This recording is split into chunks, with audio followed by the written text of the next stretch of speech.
Caught up on the shelf like broken beyond repair.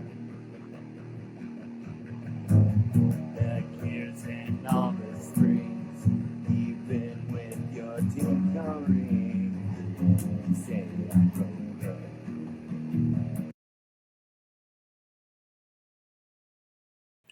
Hello, everybody on that internet. I'm Fox Psycher, your host with the most fur. Or if you got more fur than me, then good for you, man. You don't need to send me in PMs your images of how much fur you have. I believe you. But anyways, here I am with another video of Getting Good. Why I like From Software games, and more specifically, this game right here, Armored Core 6, Fires of Rubicon.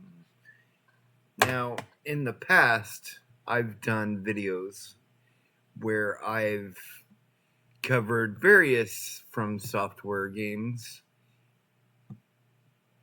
in the past, like here I got Why I Like Souls-likes, and I was doing mainly just Dark Souls-like content, right? Just talking about what got me into the Souls-like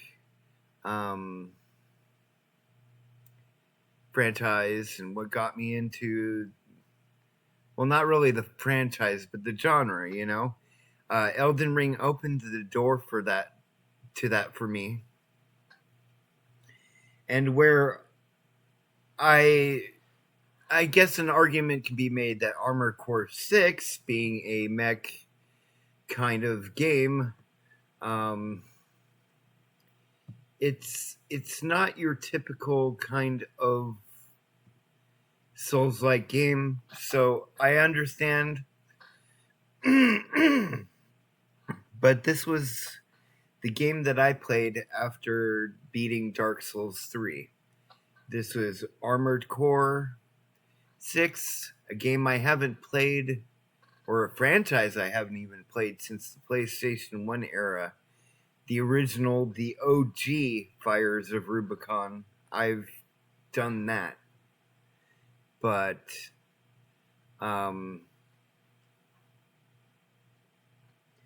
anyways, before I get too off track, I know it's not a typical Souls-like, so don't at me about that.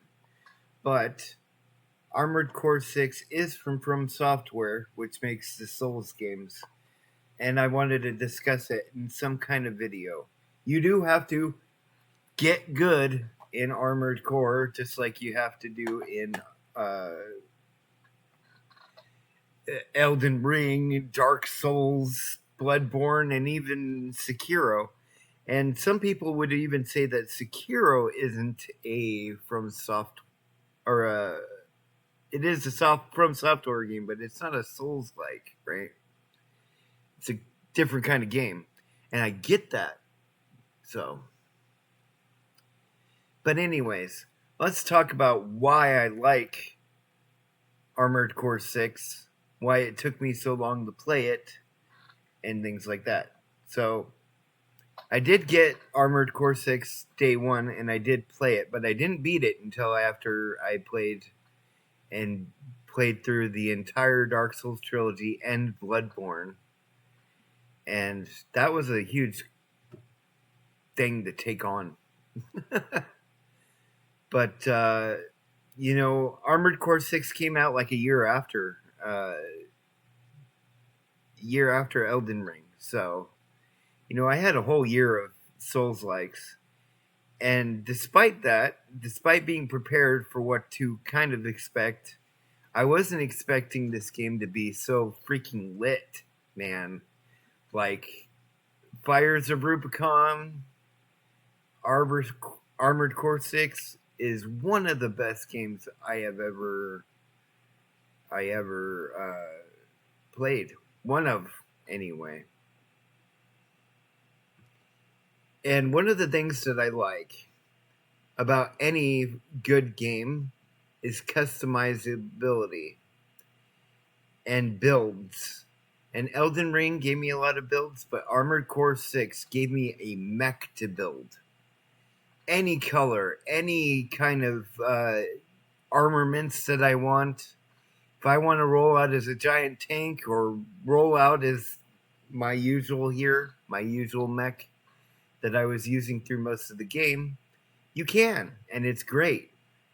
And as you can see, my armor is all red, and I'm bursting around here with like red energy, and I'm able to lock on and blow up stuff and take on bosses that would otherwise be difficult. And I don't know, it was just a vibe, you know. I like games that challenge me, but I also like games that are fair.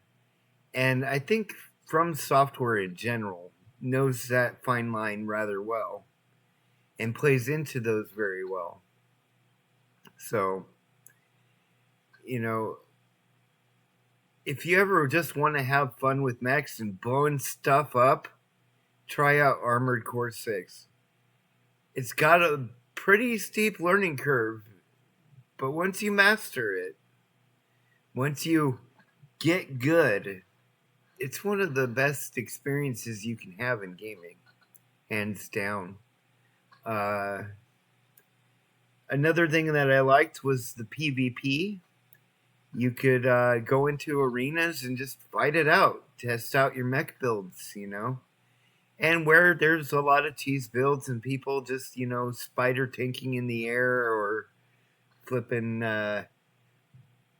using the same meta builds as everyone else, there's a lot of variety out there in colors, and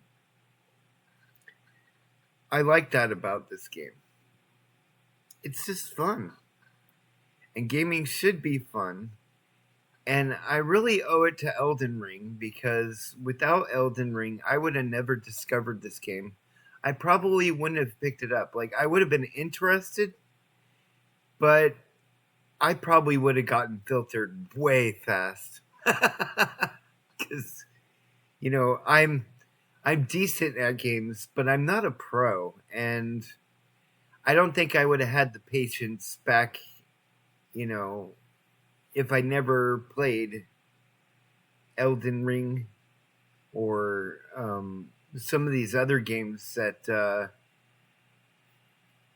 that just balance, you know, fairness and difficulty. You can do things to make your game easier. You can do things to make your game harder, just like any Souls-like game.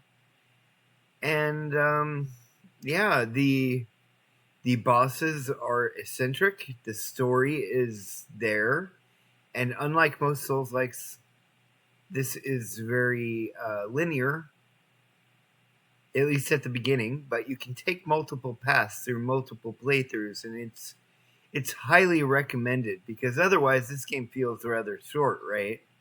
But if you play through all three scenarios there and do all the submissions and stuff like that, you're still having fun doing the PvP, doing missions again just for the fun of them, you know?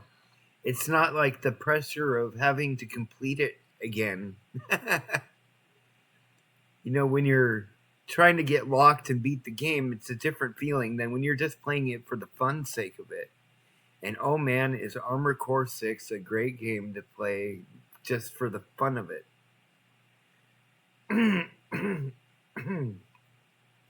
So, you know, I'm gonna do more videos like this as far as getting good. And, you know, as far as the game goes, as what games I'll be doing, it's mainly going to be that kind of vibe. The difficult games.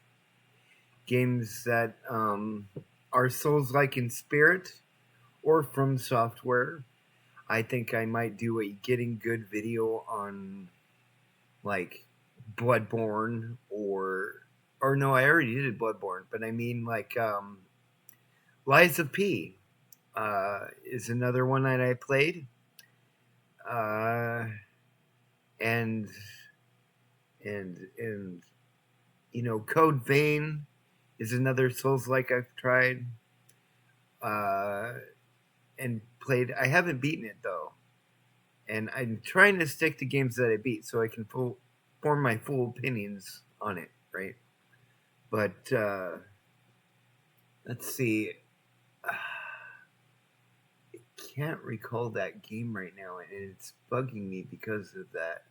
Lords of the Fallen, the 2023 version, that is. And I've also played Remnant. I tried a little bit of 2. I haven't gotten that far yet. Mainly just because I've been game passing it, and I want to own it before I really commit too far.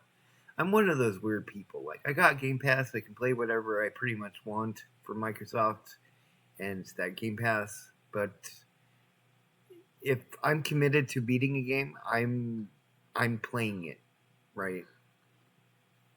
I'm buying it to play it. Usually. It really depends on the game. Like, I don't think I'm ever going to buy Avowed or Starfield, but I'll always Game Pass them. So, there's that. But yeah, I mean, Armored Core 6 was a different kind of class of get goodery required to beat it. And I like figuring these games out. It's almost like a puzzle, you know?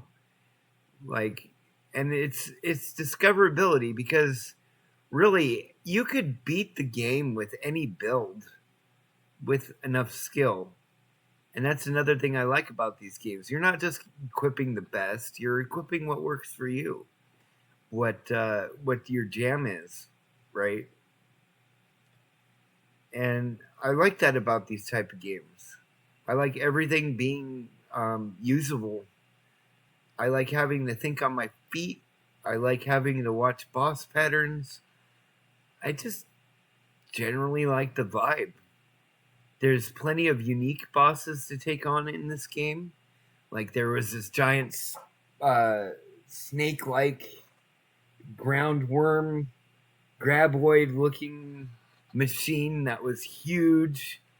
There was another one that was a boss the size of Elden Ring's Limgrave.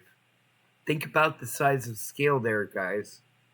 Like, that's a whole giant map sized creature that you can beat. And that's not always easy.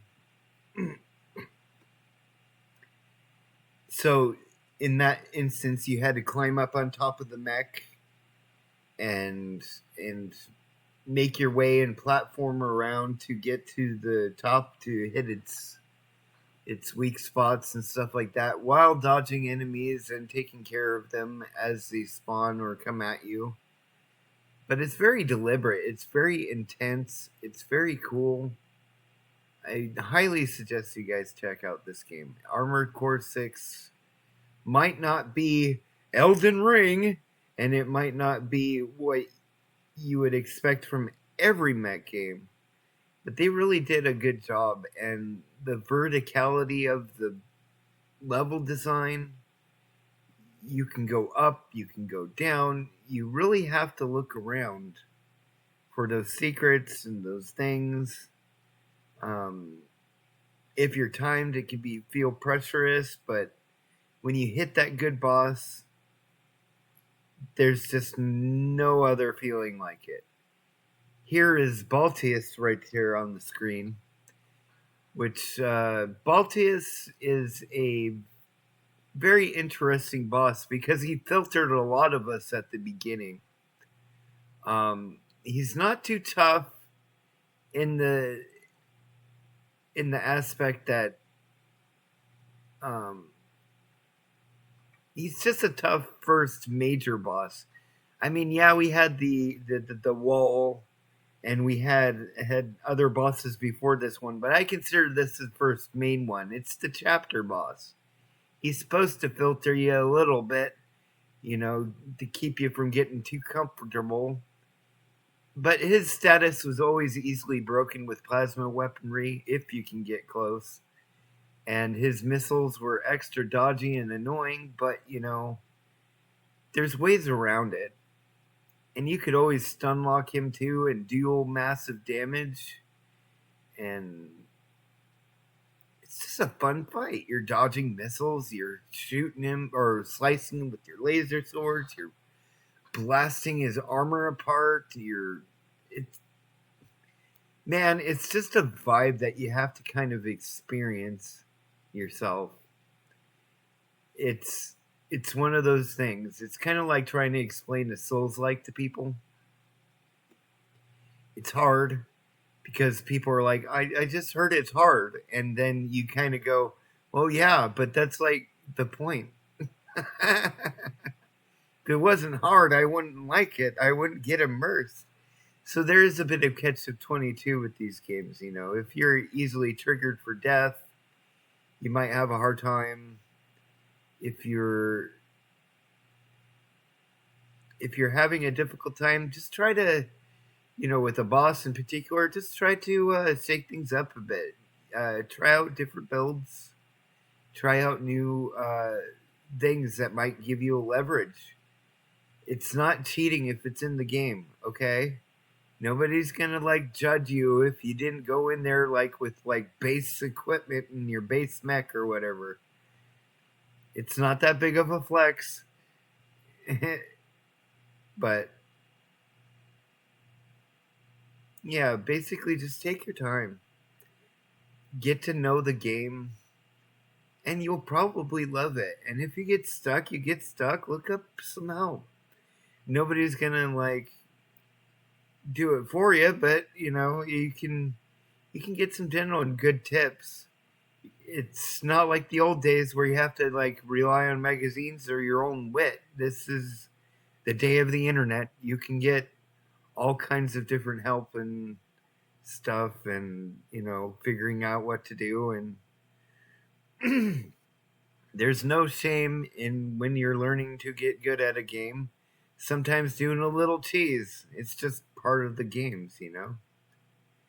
Nobody judged people from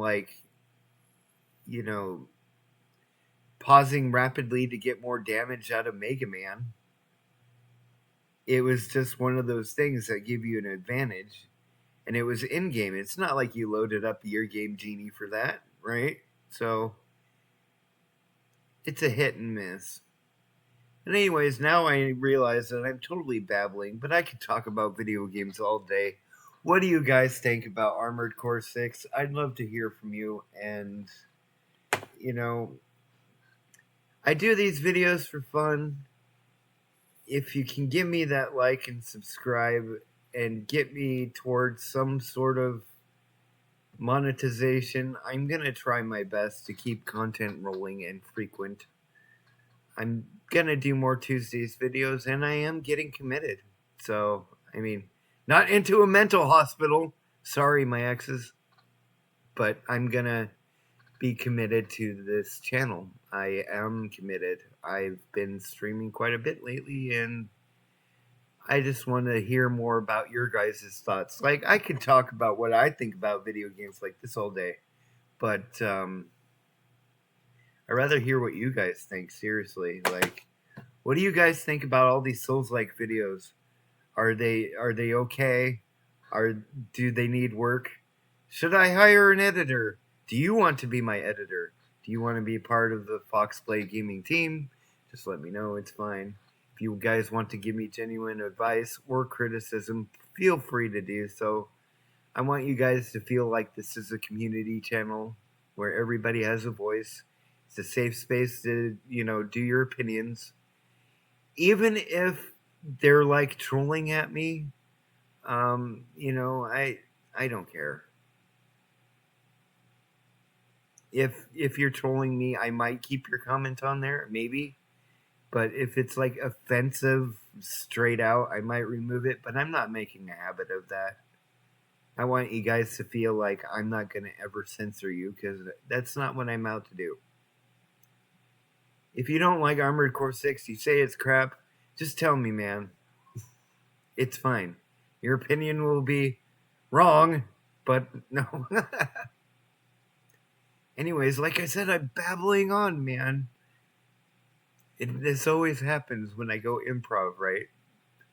Mainly, buy Armored Core 6. Armored Core! Especially if you're into mechs, especially if you're into Souls likes and all that jazz. It's a very action heavy game, a very fun game. I loved it. I was very happy that it won Best Action Game of the Year it came out. So it's my personal game of the year. Although I knew Baldur's Gate 3 was gonna win it. Like that was kind of the writing in the cards.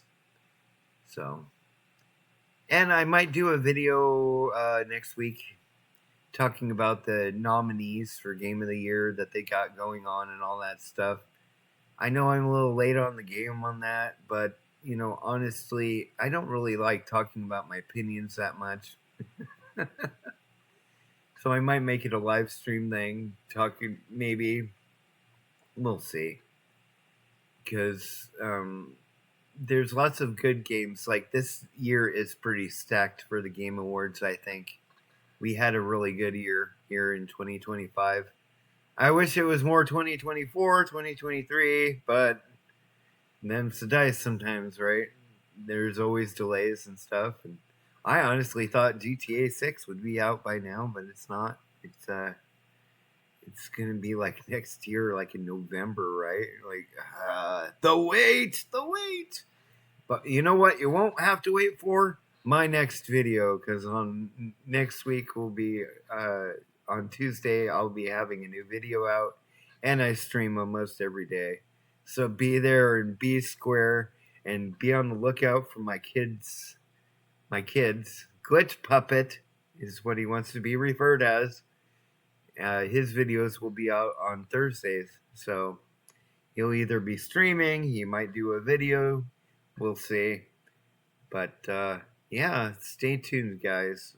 Keep chatting, keep communicating, and